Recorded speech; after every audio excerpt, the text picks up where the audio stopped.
नमस्कार साथियों, स्वागत है आप सभी का आपके अपने YouTube channel Bound to Education में। मैं आप सभी का स्वागत करता हूं आज की इस नए वीडियो में। आज हम लोग JSSC lab assistant and other JSSC exams के लिए मोस्ट इम्पॉर्टेंट हिंदी के क्वेश्चंस को देखेंगे। पेपर 1 होगा और पेपर 1 जो होगा आप लोग का क्वालिफाइंग नेचर का होगा, लेकिन फिर भी इसे भी पढ़ना आवश्यक है क्योंकि पेपर 1 ही अगर आप क्वालिफाई नहीं करते हैं तो पेपर 2 आपका जांच नहीं होगा। लैब असिस्टेंट से संबंधित झारखंड में किसी भी प्रकार का हिंदी का पेपर हमारे पास अवेलेबल नहीं है। तो जेएसएससी में जितने भी क्वेश्चंस इससे पहले ईयर्स में पूछे गए थे उन सभी क्वेश्चंस को आज हम लोग इस वीडियो में इंक्लूड किए हैं। तो मोस्ट इंपॉर्टेंट क्वेश्चंस है, प्रीवियस ईयर के क्वेश्चंस है और जेएसएससी में जितने भी प्रकार के एग्ज़ाम्स हुए हैं उन सभी से उठाए गए प्रश्न हैं। ठीक है, आज मुख्य रूप से हम लोग शब्द रूप से संबंधित जितने भी क्वेश्चंस हैं उनको देखेंगे। एक एक चैप्टर को हम लोग देखते जाएंगे और मैं आपको अच्छी तरीके से तैयारी करवा दूंगा। जेएसएससी लैब असिस्टेंट ही नहीं बल्कि अगर आप जेएसएससी से संबंधित अन्य परीक्षाओं की तैयारी भी करते हैं तो भी आज का ये वीडियो बहुत अधिक महत्वपूर्ण होने वाला है क्योंकि जेएसएससी के प्रीवियस ईयर के क्वेश्चंस ही इस वीडियो में इंक्लूड किए गए हैं। मैं आपको 5 सेकंड का टाइम दे दूंगा, उसमें आपको आंसर देने का प्रयास करना होगा। तो चलिए बिना किसी देरी के आज की इस वीडियो को शुरू करते हैं और आते हैं आज के इस वीडियो के पहले क्वेश्चन पे।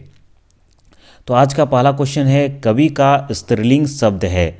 ऑप्शन से आप देख सकते हैं, ऑप्शंस अच्छी तरीके से देखिए। कवि का स्त्रीलिंग क्या होगा, अब बताइए। आपका समय शुरू होता है अब।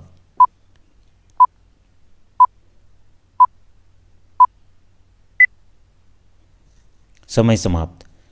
तो क्वेश्चन नंबर 1 का करेक्ट आंसर हो जाएगा ऑप्शन बी, कवयित्री। ठीक है, स्पेलिंग थोड़ा अच्छे से देख लीजिए, इसका करेक्ट आंसर हो जाएगा ऑप्शन बी, कवयित्री। इस प्रकार के क्वेश्चन बहुत आते हैं, पुल्लिंग से स्त्रीलिंग बनाने और स्त्रीलिंग से पुल्लिंग बनाने टाइप का क्वेश्चन। ठीक है, चलिए नेक्स्ट क्वेश्चन की ओर आगे बढ़ते हैं। क्वेश्चन नंबर 2, निम्नलिखित में से कौन सा शब्द सदा बहुवचन में रहता है, अर्थात कि उसका जब भी प्रयोग होता है तो बहुवचन में ही उसका प्रयोग होता है। तो कौन सा शब्द है ये आपको बताना है। ऑप्शन से शिशु, भक्ति, पुस्तक या फिर प्राण। चलिए क्वेश्चन नंबर 2 का करेक्ट आंसर देंगे।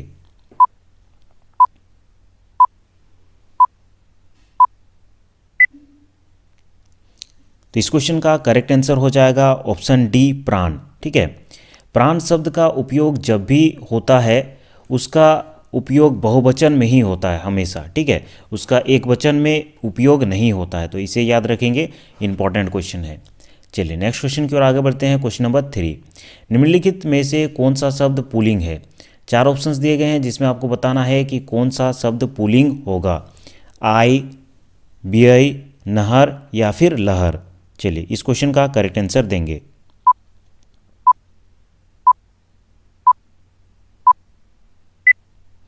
तो इस क्वेश्चन का करेक्ट आंसर हो जाएगा ऑप्शन बी, बीआई। ठीक है, कौन सा शब्द पुल्लिंग हो जाएगा, ऑप्शन बी इसका करेक्ट आंसर हो जाएगा, बीआई। नेक्स्ट क्वेश्चन की ओर आगे बढ़ते हैं। क्वेश्चन नंबर 4, कवि का स्त्रीलिंग क्या होगा। मेरे ख्याल से ये रिपीट हो गया है क्वेश्चन, इसका करेक्ट आंसर ऑप्शन सी हो जाएगा, कवयित्री। ठीक है, नेक्स्ट क्वेश्चन की ओर आगे बढ़ते हैं। क्वेश्चन नंबर 5, निम्नलिखित में से कौन सा शब्द स्त्रीलिंग नहीं है। झुरमुट, अंत्येष्टि, इच्छा या फिर निराला। ऑप्शंस को अच्छी तरीके से देखिए और बताइए कि कौन सा ऑप्शन ऐसा है जो कि स्त्रीलिंग नहीं है।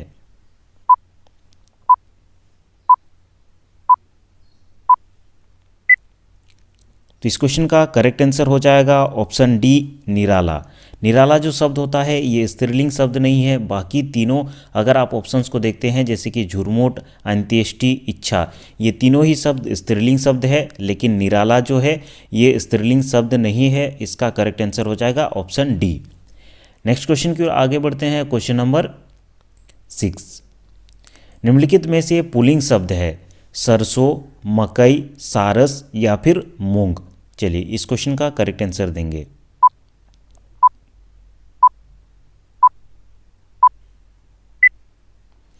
तो इस क्वेश्चन का करेक्ट आंसर हो जाएगा ऑप्शन सी, सारस। कौन सा शब्द पुल्लिंग शब्द हो जाएगा, ऑप्शन सी इसका करेक्ट आंसर हो जाएगा, सारस। सारस जो शब्द है ये पुल्लिंग शब्द हो जाएगा। ठीक है, ये पुल्लिंग शब्द हो जाएगा। बाकी सब शब्द पुल्लिंग शब्द नहीं है। सरसों, मकई और मूंग ये पुल्लिंग शब्द नहीं है। ऑप्शन सी ये करेक्ट आंसर हो जाएगा, सारस। ठीक है, नेक्स्ट क्वेश्चन की ओर आगे बढ़ते हैं। क्वेश्चन नंबर 7, निम्नलिखित में से पुल्लिंग शब्द कौन सा है? इसमें भी आपको पुल्लिंग शब्द बताना है। रत्न, मोती, नकल या फिर ऑप्शन डी है बचपन। चलिए इस क्वेश्चन का करेक्ट आंसर देंगे।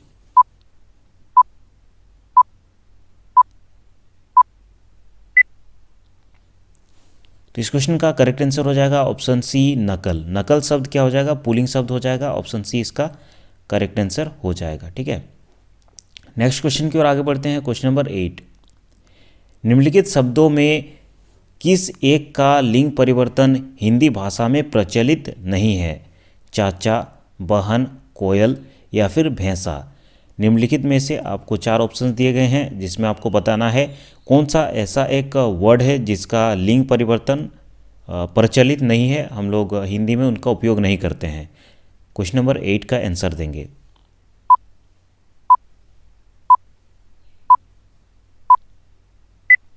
तो इस क्वेश्चन का करेक्ट आंसर हो जाएगा ऑप्शन सी कोयल। ठीक है, कोयल का आप कभी भी लिंग परिवर्तन नहीं करते हैं। वैसे ज़बरदस्ती तो लिंग परिवर्तन करके हम लोग कभी कभी उपयोग करते हैं, लेकिन ऐसे जनरली भाषा में अगर आप हिंदी का उपयोग करते हैं तो कोयल का लिंग परिवर्तन नहीं किया जाता है।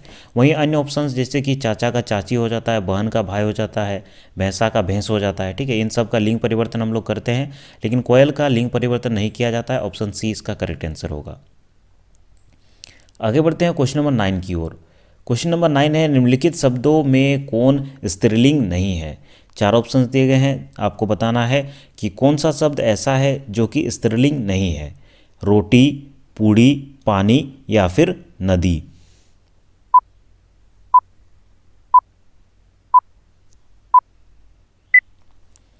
तो इस क्वेश्चन का करेक्ट आंसर हो जाएगा ऑप्शन सी। ऑप्शन सी जो है ये स्त्रीलिंग शब्द नहीं है। ऑप्शन सी इसका करेक्ट आंसर हो जाएगा। ठीक है, जबकि रोटी ये स्त्रीलिंग शब्द है, पूड़ी ये स्त्रीलिंग शब्द है, नदी ये स्त्रीलिंग शब्द है, लेकिन पानी जो है ये स्त्रीलिंग शब्द नहीं है। ठीक है, इसका करेक्ट आंसर ऑप्शन सी होगा। मेरे ख्याल से सभी स्टूडेंट खुद से आंसर देने का प्रयास कर रहे हैं और मैं चाहूँगा कि आप खुद से आंसर दें, जिससे आपका प्रैक्टिस हो जाएगा, क्योंकि अभी पढ़ने का समय ख़त्म हो गया है और अधिक से अधिक आपको प्रैक्टिस सेट लगाने की आवश्यकता है। ठीक है, आप कमेंट में आंसर लिख सकते हैं या फिर अपने मन में ही दोहरा के आंसर देने का प्रयास करेंगे। नेक्स्ट क्वेश्चन की ओर आगे बढ़ते हैं। क्वेश्चन नंबर 10, कारक के भेद हैं। कारक के कितने भेद हैं? 5, 6, 7 या फिर 8।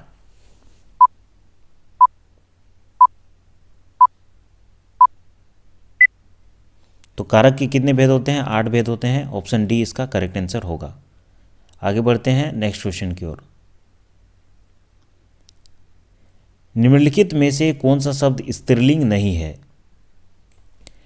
सुबह, दोपहर, सांझ या फिर दिन। कौन सा शब्द स्त्रीलिंग नहीं है? तो इसका करेक्ट आंसर हो जाएगा ऑप्शन डी दिन। ये जो दिन शब्द है ये स्त्रीलिंग नहीं है, जबकि सुबह, दोपहर, सांझ ये तीनों ही शब्द स्त्रीलिंग शब्द है। तो इसका करेक्ट आंसर हो जाएगा ऑप्शन डी। ठीक है, क्वेश्चन नंबर 12 है, कर्ता के साथ ने का प्रयोग न होना किस उपभाषा की प्रमुख विशेषता है? पूर्वी हिंदी, पश्चिमी हिंदी, राजस्थानी हिंदी या फिर पहाड़ी हिंदी।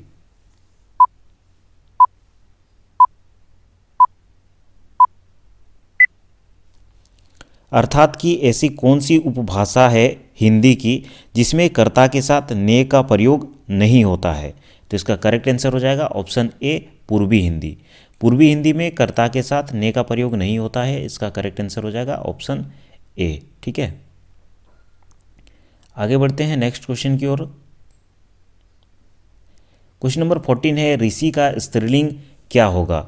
ऋषिनी, ऋषि पत्नी या फिर ऋषिका। इस क्वेश्चन का करेक्ट आंसर देंगे।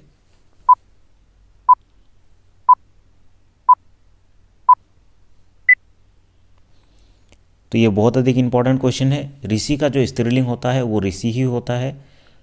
इसका स्पेलिंग थोड़ा चेंज हो जाता है। ठीक है, इसमें हर्षिकार होता है जबकि ये दीर्घिकार हो जाता है स्त्रीलिंग में। तो इसका करेक्ट आंसर ऑप्शन डी हो जाएगा। आगे बढ़ते हैं नेक्स्ट क्वेश्चन की ओर। क्वेश्चन नंबर 15, संज्ञाओं के साथ आने वाली विभक्तियों को क्या कहा जाता है? संश्लिष्ट, विश्लिष्ट, श्लिष्ट या फिर उपरोक्त में से कोई नहीं।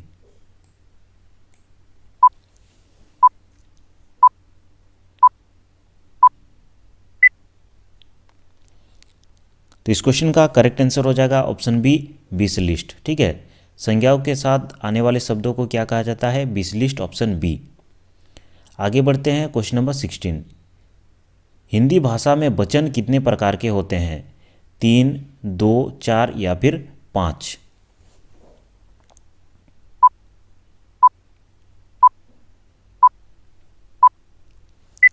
तो इस क्वेश्चन का करेक्ट आंसर हो जाएगा ऑप्शन बी, 2। एक वचन, बहुवचन, दो ही प्रकार होते हैं।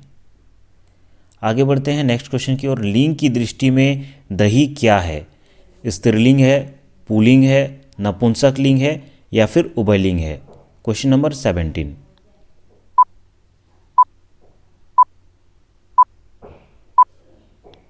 तो इस क्वेश्चन का करेक्ट आंसर हो जाएगा ऑप्शन बी, पुल्लिंग। ठीक है, लिंग की दृष्टि से दही क्या है? पुल्लिंग है, ऑप्शन बी इसका करेक्ट आंसर हो जाएगा।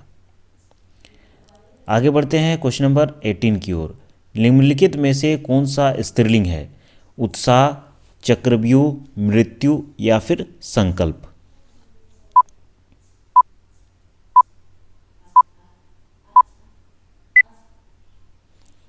तो इस क्वेश्चन का करेक्ट आंसर होगा ऑप्शन सी, मृत्यु। ठीक है, कौन सा स्त्रीलिंग है? ऑप्शन सी, मृत्यु। सुंदरता में संज्ञा है, सुंदरता में किस प्रकार का संज्ञा है? व्यक्तिवाचक संज्ञा, समूहवाचक संज्ञा, जातिवाचक संज्ञा या फिर भाववाचक संज्ञा?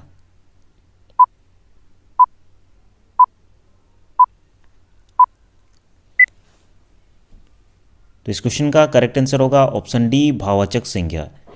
मैं उम्मीद करता हूं कि आप सभी स्टूडेंट खुद से आंसर दे रहे हैं।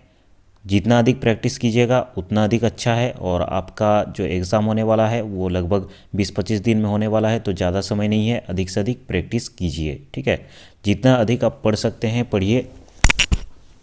अपना ऑनर्स पेपर के साथ साथ पेपर 1 को भी थोड़ा सा टच करते हुए चलिए। ठीक है, आगे चलते हैं क्वेश्चन नंबर 20 की ओर। मित्र का भाववाचक है बंधुता, मित, मित्रता या फिर शत्रुता?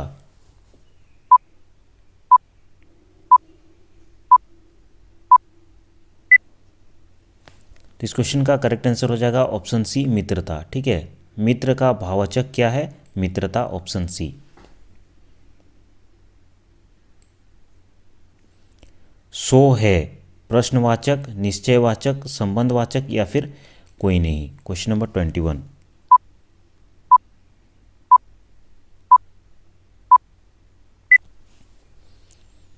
तो इस क्वेश्चन का करेक्ट आंसर हो जाएगा ऑप्शन सी, संबंधवाचक। सो क्या है? संबंधवाचक, किसी दूसरे शब्द या फिर दूसरे वाक्य के साथ संबंध जब दर्शाना होता है सो का उपयोग करते हैं, इसीलिए संबंधवाचक है। नेक्स्ट क्वेश्चन है क्वेश्चन नंबर 22। संज्ञा से बने विश्लेषण में से कौन सा अशुद्ध है? धन से धनिक बना है, सुख से सुखी बना है, दिन से दैनिक बना है, बंगाल से बंगाली बना है। संज्ञा से बने विशेषण में कौन सा अशुद्ध है? अर्थात कि संज्ञा से विशेषण बनाया गया है। पहला ऑप्शन है धन से धनिक बना है, दूसरा ऑप्शन है सुख से सुखी बना है, तीसरा ऑप्शन है दिन से दैनिक बना है। ठीक है, चौथा ऑप्शन है बंगाल से बंगाली बना है। तो कौन सा अशुद्ध है ये आपको बताना है। ठीक है, तो चलिए क्वेश्चन नंबर 22 का करेक्ट आंसर बताइए।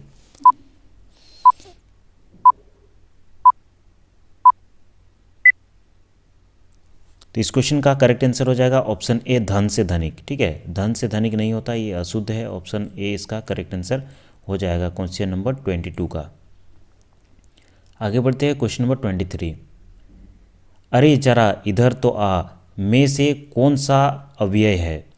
एक अव्यय दिया गया है, एक आपको सेंटेंस दिया गया है, अरे जरा इधर तो आ। इसमें अव्यय कौन सा है? मतलब अव्यय का कौन सा भेद है? परिणामवाचक, प्रश्नवाचक, विस्मयादिबोधक या फिर कालवाचक?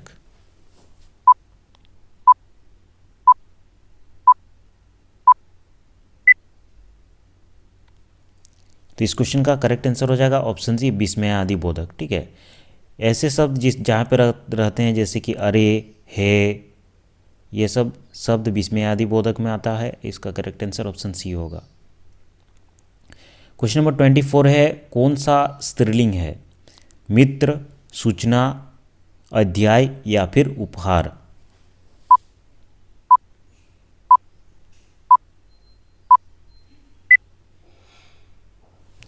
इस क्वेश्चन का करेक्ट आंसर हो जाएगा ऑप्शन बी, सूचना। कौन सा स्त्रीलिंग है? सूचना जो है ये स्त्रीलिंग है। ऑप्शन बी इसका करेक्ट आंसर होगा। क्वेश्चन नंबर 25 है, पुल्लिंग और स्त्रीलिंग में से कौन सा जोड़ा सही नहीं है? मोटा मोटी, धोबी धोबिन, दाता दानी, तेली तेलिन। स्त्रीलिंग और पुल्लिंग का जोड़ी दिया गया है, इसमें आपको बताना है कि कौन सा इनकरेक्ट है। ठीक है,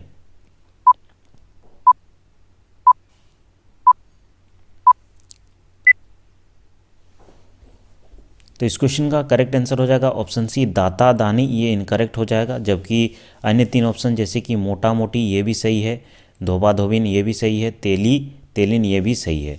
तो आपका जो करेक्ट आंसर हो जाएगा ऑप्शन सी, ये अशुद्ध हो जाएगा। ठीक है,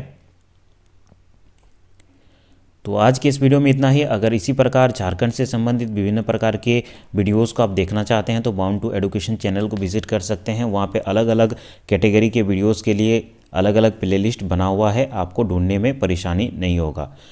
आज के इस वीडियो को देखने के लिए फिर से एक बार सभी को धन्यवाद। अगर आपने चैनल को अभी तक सब्सक्राइब नहीं किया है तो इसे ज़रूर सब्सक्राइब कर दे, और अगर आपने वीडियो को लाइक नहीं किया है तो इसे ज़रूर लाइक कर दे। आज के इस वीडियो में हम लोगों ने 25 इंपॉर्टेंट क्वेश्चंस को किए। अगर आपका रेस्पॉन्स अच्छा आता है पेपर 1 को लेकर के तो मैं 50 क्वेश्चंस का सेट आपके पास लाऊंगा, जैसा कि आपका एग्ज़ाम में क्वेश्चंस बनेगा। ठीक है, तो चलिए अगले वीडियो में हम लोग फिर मिलते हैं।